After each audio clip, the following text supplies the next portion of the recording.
Salvador Sanchez is regarded as one of boxing's greatest champions, and if not for his untimely death, many believe he would have become widely recognized as the greatest featherweight champion of all time. Sanchez defended his title against quality opposition 9 times in 2.5 years. He shared Boxer of the Year with Sugar Ray Leonard, and even received praise from the legendary Willie Pep, who said he was glad that Sanchez wasn't around in his time. Salvador's movements looked so pristine and graceful that it's easy to miss the complexity and incredible unorthodoxy of his style. He is the last boxer you would ever call awkward, but by all accounts, the techniques he blended together should have made him so. Sanchez was a fleet-footed agility fighter who used lateral movement to cut angles, and a power-punching pressure fighter who used low-line head movement to push forward and load power from the ground.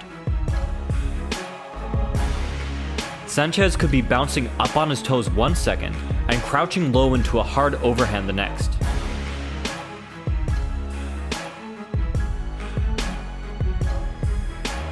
Usually, level changing greatly impacts mobility, and keeping a short, mobile stance with a high center of gravity does not allow for throwing the hardest punches.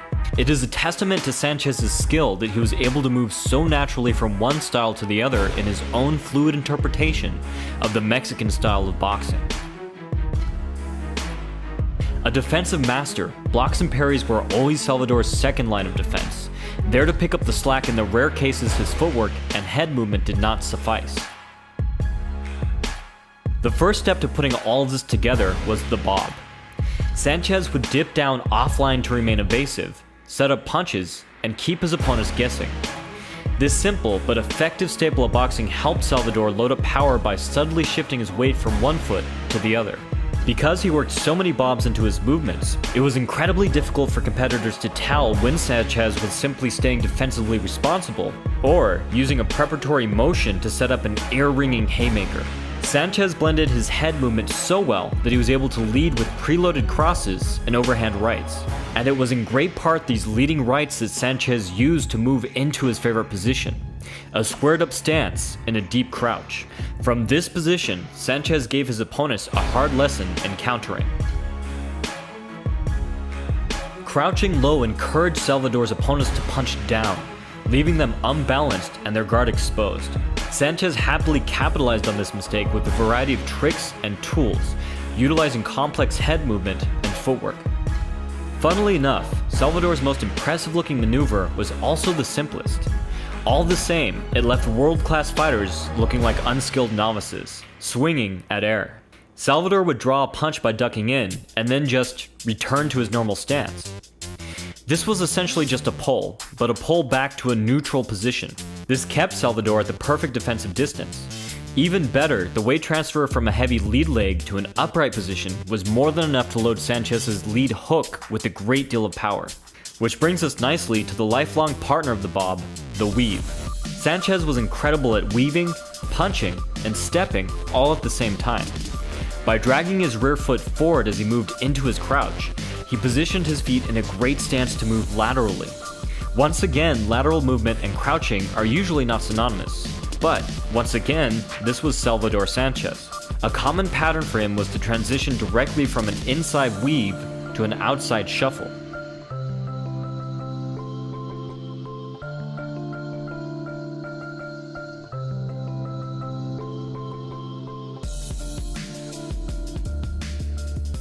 Another cool trick Sanchez used was to pivot out of his weave, either defensively, employing a shoulder roll,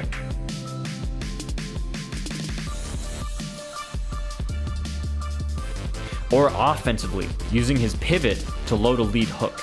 Sanchez even mastered the difficult to pull off rear shoulder roll, pivoting out on his right foot to shift back and shoulder roll from a southpaw stance. There's one more thing to talk about if you're going to talk about Salvador Sanchez, and that is his ability to roll with punches. Watching Sanchez's fights, a common talking point of the commentators is his iron jaw. And while this is most definitely true, Sanchez took far less damage on the few punches he did get hit with than it may have seemed. Notice here how he dispels the force of the punch by weaving with it, and then uses that same motion to load up on his counter left. This can be said to be the foundation of the term aggressive defense, using your ability to stay safe to hurt your opponents. We've all heard of the phrase hit and don't get hit, but Sanchez added the caveat, if you do get hit, make them pay for it. Sanchez was truly one of a kind. Although he suffered an untimely death, he left behind a legacy that will never be forgotten.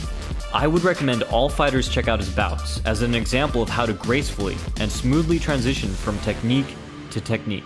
And also, because they're just entertaining as all hell. Thanks for watching. Our 100-page fight comic Mortal Weapons is out today. We've left a link below. If you're interested in upping your own skills, you can check out Footwork Wins Fights and Power of the Pros, or pre-order Aggressive Defense, out soon. From the Modern Martial Artist, this has been David Christian, wishing you happy training.